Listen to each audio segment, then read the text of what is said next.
আসসালামু আলাইকুম বন্ধুরা, আমি আজ আপনাদের সামনে হাদিস থেকে একটা আমল তুলে ধরব। আল্লাহ রসুল সাল্লাল্লাহু বলছেন জান্নাতে যাওয়া সব থেকে সহজ আমল। বন্ধুরা, আমরা সবাই চাই আমরা জান্নাতে যাব, কারণ কেউ চায় না জাহান্নামে যেতে। এই জন্য যে মৃত্যুর পর আখিরাতে দুটো ঠিকানা আপনার জন্য রয়েছে, এক জান্নাত অথবা জাহান্নাম, দুইটার একটাতে আপনাকে যেতেই হবে। জাহান্নামে যেতে কেউ চায় না, কারণ জাহান্নাম একটা আগুনের গর্ত, বিশাল বড় অগ্নিকুণ্ড, আর সেই আগুন দুনিয়া থেকে 70 গুণ বেশি তেজ। ঠিক আছে, আর তাছাড়া জাহান্নামে আরও হাজার হাজার রকমের আযাবের ব্যবস্থা আছে। ফুটন্ত পানি খেতে দেওয়া হবে, এবং বড় বড় সাপ আছে, বিচ্ছু আছে, অনেক কিছু আছে বন্ধু। তো যাই হোক, আমরা সবাই জান্নাতে যেতে চাই। তো চলুন, জান্নাতে যাওয়ার অনেক রাস্তা আছে, কিন্তু সবচেয়ে সহজ রাস্তা আজ আমি আপনাদের জন্য বলে দেব। গ্যারান্টি আমল একেবারে, আল্লাহ নবী সাল্লাল্লাহু আলাইহি ওয়াসাল্লাম বলছেন। তো এই ব্যাপারে আমি আপনাদের সামনে আজ মুসলিম শরীফ থেকে একটা হাদিস বর্ণনা করব, যে হাদিসটা আল্লাহ নবী সাল্লাল্লাহু আলাইহি ওয়াসাল্লাম বলে দিয়েছেন। ঠিক আছে, তো চলুন, হাদিস নম্বর সে 553, মানে 553 এই নম্বর হাদিস মুসলিম শরীফের। চলুন, হাদিসটা বর্ণনা করছেন আন উকবা বিন আমির রাদিয়াল্লাহু আনহু। তো চলুন, কি বলছেন উকবা? আন উকবা বিন আমির রাদিয়াল্লাহু আনহু قال কানাত আলাইনা রিয়ায়াতুল ইবিলি ফাজাআত নাওবাতি ফারাওয়াহতুহা বিআইশি ফাদরাকতু রাসূলুল্লাহ সাল্লাল্লাহু আলাইহি ওয়াসাল্লাম কাইমান ইউহাদ্দিসুন নাসা ফাদরাকতু মিন কাউলিহি মা মিন মুসলিমিন ইয়াতাওয়াজ্জাউ ফায়ুহসিনু ওযুআহু সুম্মা ইয়াকুমু ফায়ুসাল্লি রাকাতাইনি মুকবিলুন আলাইহিমা বিকলবিহি ওয়া ওয়াজহিহি ইল্লা ওয়াজাবাত লাহুল জান্নাহ। قال فقلت ما أجواد هذه فإذا قائل بين يدي يقول التي قبلها أجواد فنظرت فإذا عمر قال إني قد رأيتك جئت آنفا قال ما منكم من أحد يتوضأ فيبلغ أو فيسبغ الوضوء ثم يقول أشهد أن لا إله إلا الله ওয়ান্না মুহাম্মাদান আবদুল্লাহ ওয়া রাসূলুহু ইল্লা ফুতিহাত লাহু আবওয়াবুল জান্নাতি সামানিয়াতু ইউদখিলু মিন আইয়িহা শাআ। তো বন্ধুরা, এই ছিল হাদিস। তো হাদিসের অর্থ হচ্ছে এই, উকবা বিন আমির থেকে বর্ণিত। তিনি বলছেন আমি কি করতাম, আপনার উট চড়ানোর কাজ করতাম, উট চড়াইতাম, সকালে নিয়ে যেতাম, সে বিকালে নিয়ে আসতাম। তো উট চড়িয়ে যখন আমি সন্ধ্যার সময় এসেছি উটকে তার ঘরে রাখার জন্য, অর্থাৎ গোয়ালে রাখার জন্য, তখন আমি দেখতে পাচ্ছি আল্লাহ নবী সাল্লাল্লাহু আলাইহি ওয়াসাল্লাম দাঁড়িয়ে হাদিস শোনাচ্ছেন মানুষকে।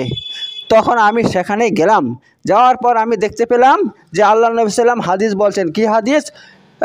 মা মিন মুসলিমিন ইয়াতাওয়াজ্জাউ, এমন কোনো মুসলমান নাই যে অজু করে সুন্দর, ফায়ুহসিনু ওযুআ, সুন্দর করে অজু করে, সুম্মা ইয়াকুমু, তারপর দাঁড়িয়ে যায়, ফায়ুসাল্লি রাকাতাইনি, তারপর 2 রাকাত পড়ে। কি অবস্থায়? মুকবিলুন আলাইহিমা যা বিকলবিহি ওয়া ওয়াজহিহি, অর্থাৎ সে এমনভাবে দাঁড়ায়, তার কলবিহি, তার কলব অর্থাৎ তার মনটা, ওয়াজহি এবং অন্তরটা একদম মানে ঠিক রাখে, সোজা রাখে। আচ্ছা, অন্তর সোজা রাখার অর্থ হচ্ছে নামাজে দাঁড়িয়ে সে মনের মধ্যে কোনো খেয়াল আনে না, এদিক সে দুনিয়ার খেয়াল আনে না।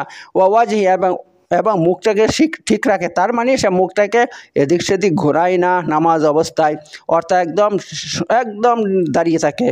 আর এভাবে সে নামাজ পড়ে। এভাবে নামাজ যদি পড়ে 2 রাকাত, তাহলে কি হবে? ইল্লা ওয়াজাবাত লাহুল জান্নাহ, তাহলে তার জন্য জান্নাত ওয়াজিব হয়ে যায়।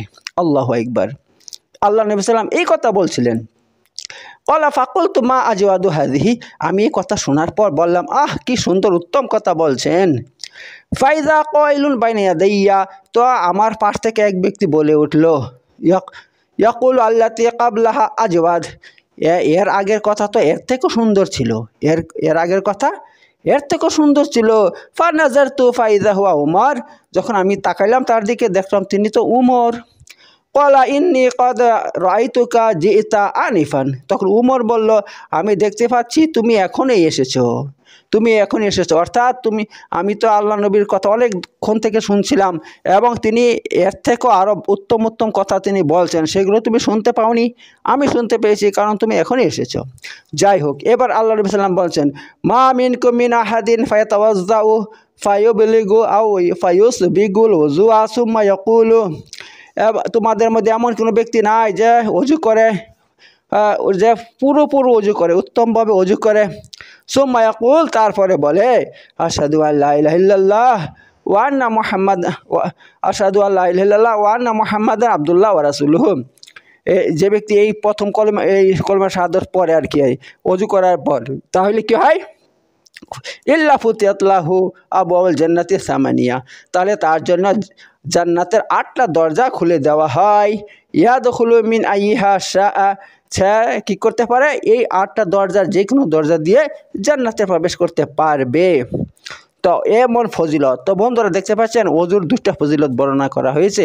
নম্বর 1, যে ব্যক্তি অজু করার পর এইটা পড়বে আশহাদু আল্লা ইলাহা ইল্লাল্লাহ ওয়া আশহাদু আন্না মুহাম্মাদান আবদুহু ওয়া রাসূলুহু, এটা যে ব্যক্তি পড়বে, ঠিক আছে, তাহলে তার জন্য জান্নাতের 8টা দরজা খুলে দেওয়া হয়।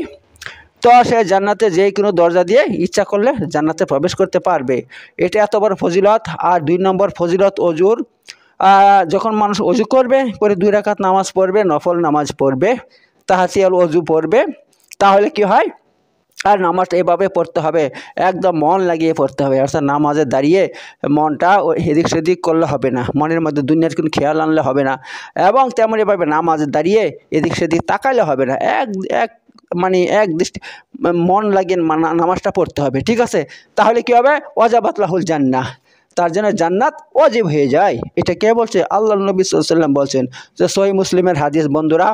তো আমি আপনাদের সামনে রেখেছি, দেখতে পাচ্ছেন অজু করার পর 2 রাকাত পড়লে কি উপকার, এবং অজু করার পর এই দোয়াটা পড়লে কি উপকার, এই আমি হাদিস থেকে আপনাদের সামনে তুলে ধরেছি ভাই।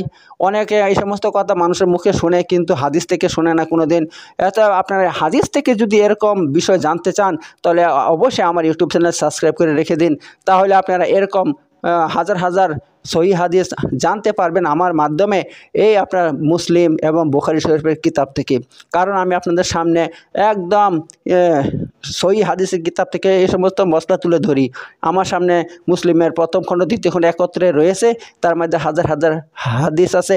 আমি সেই সমস্ত হাদিস আপনাদের সামনে তুলে ধরছি এবং তুলে ধরবো, যদি আপনারা আমার সঙ্গে থাকেন সাবস্ক্রাইব করে বন্ধুরা। তো ঠিক আছে বন্ধুরা, আমি আজকে এখন শেষ করছি, আবার আপনাদের সামনে আমি পরবর্তী ভিডিওতে আরও বিস্তারিত কথা বলবো ইনশাআল্লাহ। আসসালামু আলাইকুম ওয়া রাহমাতুল্লাহি ওয়া বারাকাতুহু।